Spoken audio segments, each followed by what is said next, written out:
Sahabat Premier, udah pada nungguin ya? Kangen ya ketemu aku. Udah berapa lama ya kita nggak ketemu ya? Nah, sahabat Premier, apa kabar semuanya? Hari ini kita mau, lagi sakit nih, kejepit pintu. Aduh, sampai dicabut kukunya. Jangan ngomongin ini deh. Menyakitkan soalnya. Sahabat Premier, kita kali ini mau ngomongin sesuatu hal yang mungkin jarang banget sahabat Premier tahu, dan mungkin juga hal itu sungkan untuk dibicarakan. Nah, Kauge sudah mendatangkan seorang dokter spesialis anestesi yang berkecimpung juga di hal ini nih yang mau kita omongin. Halo Dokter Krisya, apa kabar? Kabarnya baik. Mantap. Dadah dulu dokter. Halo semuanya.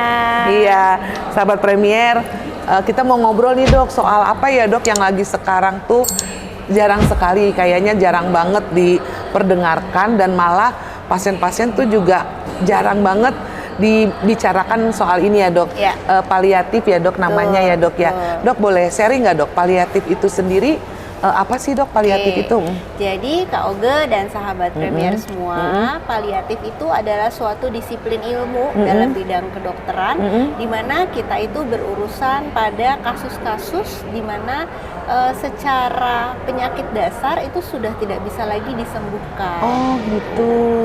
Kasusnya banyak, memang mungkin kita lebih sering berkecimpung pada kanker-kanker stadium kanker ya dok ya, stadium gitu. akhir. Tapi tidak melepas kemungkinan juga pada kasus-kasus misalnya gagal ginjal yang sudah benar-benar tidak bisa dilakukan apa-apa, atau masalah jantung yang sudah sangat berat gitu. Jadi pada kasus-kasus di mana penyakit dasarnya itu sudah tidak bisa disembuhkan. Beda misalnya kita batuk pilek. Penyakit dasarnya batuk pilek masih kita bisa kasih disembuhin, obat patah dengan kaki gitu ya dok. Patah kaki bisa dioperasi. Nah, ini penyakit dasarnya itu sudah tidak bisa dihilangkan.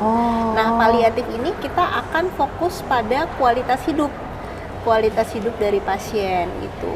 Jadi kita membicarakan gimana dia menghabiskan sisa-sisa waktu hidupnya. Dok, itu mah kayak nyiapin orang meninggal ya dok. Ya maaf ya sahabat Premier, kayak nyiapin gitu ya dok, atau gimana dok? Tapi sebenarnya ini adalah sesuatu yang positif gitu. Kita nggak boleh melihat ini sebagai sesuatu yang negatif. Atau saya ngerti sih, mungkin ya kita di Indonesia masih agak tabu kulturnya ya dok ya. Kulturnya masih tabu gitu untuk membicarakan hal-hal seperti ini. Iya betul. Tapi sebenarnya ini di luar negeri sudah lazim untuk dibicarakan. Apalagi ya kita semua kan endingnya akan ke sana ya. Betul sekali, betul. Menurut saya pasien-pasien yang sudah masuk di kategori paliatif ini dia memiliki apa ya, kalau bisa dibilang tuh kayak kelebihan gitu.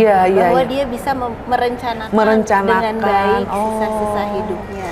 Betul. Dan menganggap kematian itu bukan sesuatu yang menakutkan. Betul. Gitu. Jadi itu kayak dianggapnya kayak apa tuh dok kalau bahasa ininya ya dok, membuat kenangan gitu kali ya dok. Kita supaya ketika dia berpulang kenangan-kenangan indah saja yang ada akan dibawa. Gitu. Atau kalau saya bisa bilang kita menyiapkan supaya ini semua menjadi happy ending betul, lah. Betul. Buat si pasien, buat keluarganya juga ya gitu, dok. supaya keluarganya yang ditinggalkan juga bisa lebih ikhlas, bisa lebih lapang dada gitu.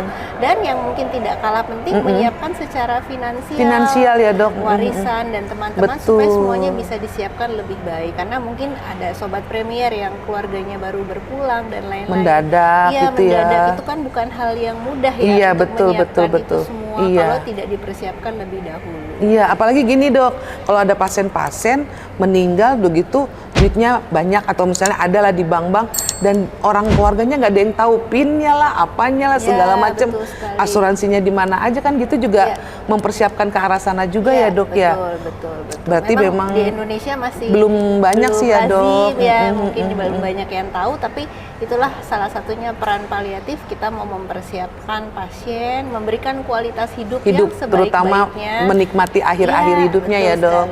Nah, di Premier Bintaro nih dok, Rumah Sakit Premier Bintaro, paliatif care udah ada ya dok ya? Sudah sejak akhir tahun 2022 kita mulai membentuk timnya, 2023 mulai berjalan dengan baik ya.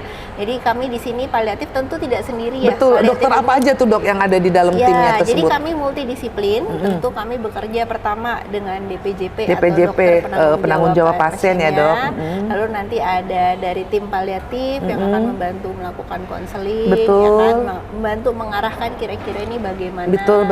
Dari bagian gizi untuk biasanya kan pasien-pasien ini susah makan, mungkin bener. nutrisinya Iya kurang ya dok. rehabilitasi medik ya. Oh, rehab medik juga masuk ya, karena Dok? walaupun dia sudah masuk di fase akhir kan dia harus tetap Tetap bisa, mempertahankan iya. kekuatan otot. Betul, Kalau dia betul. masih bisa mobilisasi, kita harus Support dia ya, Dok. dia tetap dia aktif. Iya. Terus dari tim psikolog, psikiatri untuk memberikan dukungan mental ya, Dok. Juga rohaniwan biasanya. Oh, ada juga ya, Dok? Betul. Kalau memang diperlukan, kita bisa mengundang disiplin-disiplin ilmu lainnya. Misalnya pasiennya memang sudah ada diabetes. Iya, sesuai dengan kasusnya sesuai ya, dengan Dok? kasusnya.